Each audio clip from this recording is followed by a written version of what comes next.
அன்னைக்கு எல்லா பாடத்திலயும் ஃபெயில். இன்னைக்கு கோலிவுட்ல டாப் இயக்குனர். நண்பன் பத்தி உருக்கமா பேசின அண்ணாமலை. தமிழக பாஜக முன்னாள் தலைவர் அண்ணாமலை தன்னோட ஃப்ரெண்ட் ஒருத்தர் இன்னைக்கு கோலிவுட்ல டாப் இயக்குனர்கள்ல இருக்கக்கூடிய தகவல பகிர்ந்திருக்காரு. தமிழகத்துல பாஜக பெரிய அளவுல வளர்ந்ததுக்கு அண்ணாமலையும் ஒரு முக்கிய காரணம். அவரு பாஜக தலைவரா இருந்தப்பதான் அந்த கட்சி அசுர வளர்ச்சி பார்த்துச்சு. சமீபத்துல அவரு அந்த பதவியில இருந்து நீக்கப்பட்டு அவருக்கு பதிலா நயினார் நாகேந்திரன் இப்போ தமிழக பாஜக தலைவரா பதவி வகிச்சிட்டு வராரு. இந்த நிலையில நிகழ்ச்சி ஒண்ணுல கலந்துகிட்ட அண்ணாமலை சினிமாவுல இயக்குனரா இருக்கக்கூடிய தன்னுடைய ஃப்ரெண்ட பத்தி பேசியிருக்காரு.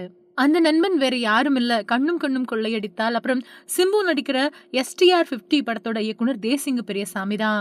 காலேஜ்ல 2 பேரும் ஒண்ணா படிச்சிருக்காங்க. அப்போ எக்ஸாம் பேப்பர் குடுத்தா எவ்வளவு மார்க் எடுத்திருக்கோம் அப்படின்னு 2 பேரும் ஆவலோட பாப்பாங்களாம்.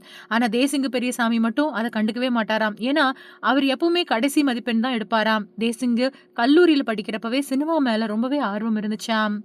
அந்த ஆர்வத்தால தான் அவரு சினிமாவுல படம் எடுத்திருக்காரு அப்படின்னு சொன்ன அண்ணாமலை, 30 வயசுக்குள்ள நீங்க தோல்விய சந்திச்சா அது மிகச்சிறந்த பரிசு அப்படின்னு சொல்லியிருக்காரு. அந்த காலகட்டத்துக்குள்ள கெரியர்ல தோல்வி அடைஞ்சவங்களும், ரிலேஷன்ஷிப்ல தோல்வி அடைஞ்சவங்களும் அதிர்ஷ்டசாலிகள் அப்படின்னு சொன்ன அண்ணாமலை, அந்த தோல்வி தான் வாழ்க்கையில நெறைய விஷயங்கள கற்றுக் குடுக்கும் அப்படின்னு சொல்லியிருக்காரு. ஐஐடி மாதிரியான கல்வி நிறுவனங்கள்ல படிக்கக்கூடிய மாணவர்கள் தற்கொலை செஞ்சு கொள்றத கேள்விப்படும்போது, ஏன் இப்படி செய்யறாங்க அப்படின்னு யோசிப்பேன். 90% எடுத்ததால தற்கொலை செஞ்சாங்க அப்படின்னு சொல்லுவாங்க. ஆனா வாழ்க்கையில ஜெயிக்கக்கூடிய சிலர பார்த்தா அவங்க கடைசி பெஞ்ச் மாணவர்களா தான் இருப்பாங்க. ஃபர்ஸ்ட் பெஞ்ச் மாணவர்கள், கடைசி பெஞ்ச் மாணவர்கள் நிறுவனத்துல வேலை பார்ப்பாங்க அப்படின்னு அண்ணாமலை சொல்லியிருக்காரு.